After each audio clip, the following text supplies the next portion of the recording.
आप देख रहे हैं न्यूज नाउ 24/7। ताज़ा खबरों के लिए हमारे साथ बने रहें। कांग्रेस ने मुख्यमंत्री मोहन यादव और उनके परिवार पर गंभीर आरोप लगाते हुए इसे कथित जमीन घोटाला करार दिया है। पार्टी का कहना है कि उज्जैन और अयोध्या करोड़ों श्रद्धालुओं की आस्था के केंद्र हैं और इनसे जुड़े मामलों में पारदर्शिता बेहद जरूरी है। कांग्रेस नेताओं का दावा है कि मुख्यमंत्री बनने के बाद मोहन यादव के परिवार से जुड़े लोगों ने उज्जैन में सैकड़ों एकड़ जमीन खरीदी। आरोप है कि खरीदी गई 168 एकड़ जमीन में से 111 एकड़ उस क्षेत्र में स्थित है जहां भविष्य में सिंहस्थ कुंभ से जुड़े विकास कार्य प्रस्तावित हैं। कांग्रेस ने यह भी आरोप लगाया कि उज्जैन के 2035 मास्टर प्लान के तहत जिन इलाकों में बड़े विकास कार्य होने हैं वहां भी मुख्यमंत्री के परिवार से जुड़े लोगों ने जमीन खरीदी है। विपक्ष का कहना है कि मुख्यमंत्री को इन परियोजनाओं की जानकारी पहले से होने के कारण हितों के टकराव को लेकर गंभीर सवाल खड़े होते हैं।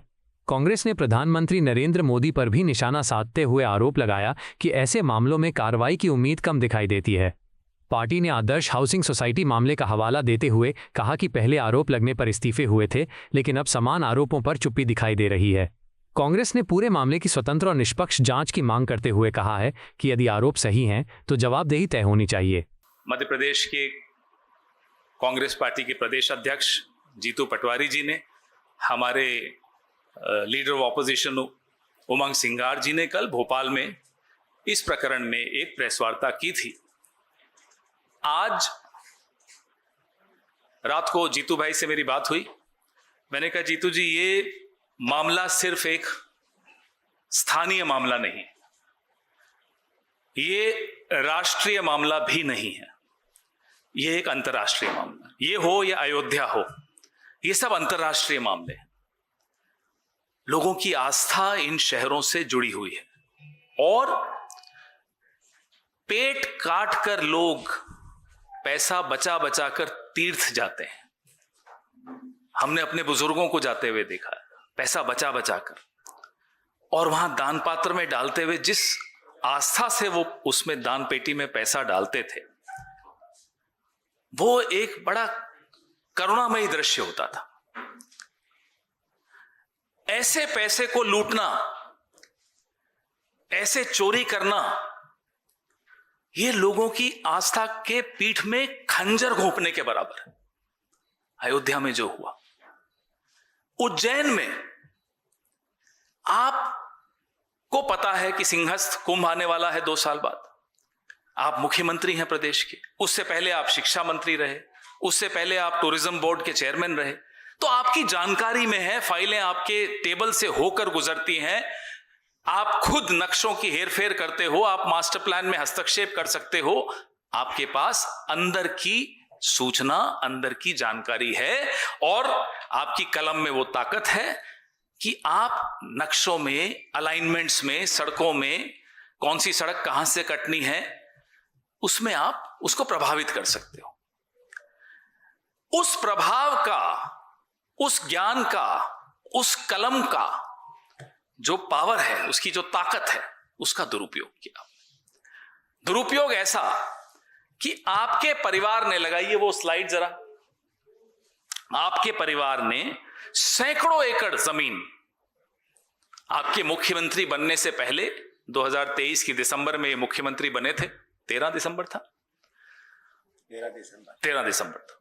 उसके पहले जो खरीदी थी वो, और उसके बाद वो होता है ना, वो हम साथ साथ हैं टाइप, बड़ा पारिवारिक माहौल में जमीनों की खरीद फरोख्त चल रही है, लूट खसोट चल रही है।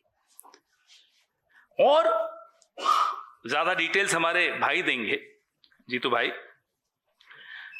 मुख्यमंत्री बनने के बाद 168 एकड़ में से 111 एकड़ उनके परिवार ने उस क्षेत्र में खरीदी जहां ये महाकुंभ आने वाला है। तो ये तो जानकारी थी। शेयर मार्केट की भाषा में इसको इनसाइडर ट्रेडिंग कहते हैं। ये इनसाइडर ट्रेडिंग है क्योंकि आपके पास जानकारी है, आप अपनी जमीनें बढ़ाए जा रहे हो। अपना एक लैंड बैंक पांड्या खेड़ी में 18 एकड़, उज्जैन में जहां 2035 के मास्टर प्लान पर काम होना है, वहां मोहन यादव जी के परिवार ने जमीनें खरीदी। जीतू भाई पर तो शायद एक केस भी हुआ था, नारायण नारायण कहने पर। नारायण नारायण के बारे में इनसे पूछिएगा जरा, ये बताएंगे, नहीं तो फिर एक केस मुझ पर भी हो जाएगा, इन्हीं से पूछिएगा। प्रधानमंत्री से उम्मीद मत करना वो कुछ बोलेंगे। विदेशों में मेलोडी, घर में झालमुड़ी खिलाएंगे, और उनके मुख्यमंत्री जमीनें खाएंगे, दान की चांदी सोना निगल जाएंगे, जैसे यूपी में जैसा हो रहा है। और आरएसएस की भाषा में कहें तो अयोध्या उज्जैन तो झांकी है, अभी मथुरा काशी बाकी है। वहां भी लूटने का इंतजाम है, वहां भी कॉरिडोर बन रहा है। एक मंदिर पूरे देश में सीधा संघ की देखरेख में है, वो अयोध्या। देखो वहां क्या हाल है, एक मंदिर। दूसरा मंदिर उज्जैन का, जहां से कॉरिडोर बन रहा है, संघ की सरकार है वहां। देख लो वहां क्या हो रहा है। मैं आपको एक, अपनी बात खत्म करने से पहले एक उदाहरण देना चाहूंगा। हमारे एक मित्र नहीं, भूतपूर्व मित्र अशोक चौहान जी, भूतपूर्व मित्र हुए, अभी थोड़े मित्र हैं हमारे। तो हमारे एक भूतपूर्व मित्र अशोक चौहान जी, आदर्श प्रकरण में उनकी सास के नाम पर एक फ्लैट का आरोप लगा, आप लोगों ने लगाया, इस्तीफा हुआ। मोहन यादव की सैकड़ों एकड़ जमीन,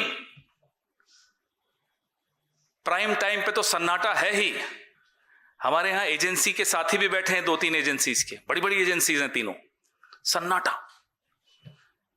पूरा सन्नाटा। और आज तीनों एजेंसीज को मैं बाइट दूंगा इस पे, मैं देखता हूं चलाएंगे या नहीं चलाएंगे। प्राइम टाइम पे सन्नाटा, एजेंसीज में सन्नाटा, इस्तीफा, भाड़ में गया इस्तीफा, नहीं होने वाला इस्तीफा। अरे आप क्यों डर रहे हैं इतना? ये जो रिपोर्ट छपी है, क्या बिना केंद्र सरकार के किसी बड़े आला मंत्री की अनुमति के बिना छपी होगी? फिर भी डर रहे हैं आप लोग? करिए तो डिबेट, आस्था से जुड़ा हुआ सवाल है। सैकड़ों एकड़ जमीन कोई पचा गया, आज भी वो मुख्यमंत्री है। और अरुणाचल प्रदेश का एक एग्जाम्पल और दूंगा बात खत्म करने से पहले। सुप्रीम कोर्ट ने मुख्यमंत्री पर संज्ञान लिया।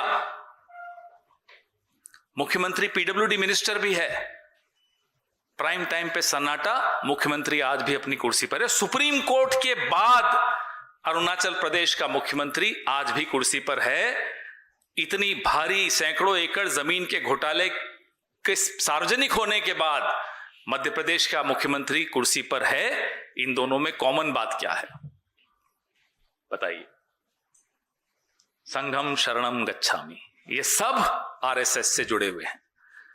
ये गैर पंजीकृत संगठन राष्ट्रीय स्वयंसेवक संघ अपने आप को पंजीकृत क्यों नहीं कराता, इसका जवाब वो सामने दिख रहा है आपको स्क्रीन पर। इसका जवाब रोज जो अयोध्या की चोरी डकैती की खबरें आपके सामने आ रही हैं, वो एक कोई चंपत हो रहे हैं चोरी चकारी करके, ये सारी आपके जो सामने आ रहा है, ये कारण है कि राष्ट्रीय स्वयंसेवक संघ अपने आप को रजिस्टर क्यों नहीं करना चाहता। All authority, no responsibility, no accountability, इस वजह से आरएसएस अपने आप को रजिस्टर नहीं कराता है। उसका जवाब मोहन यादव है, उसका जवाब अरुणाचल के सीएम है, उसका जवाब अयोध्या में जो हो रहा है वो है। आपको यह वीडियो पसंद आया हो तो इसे लाइक करें, हमारे चैनल को सब्सक्राइब करें।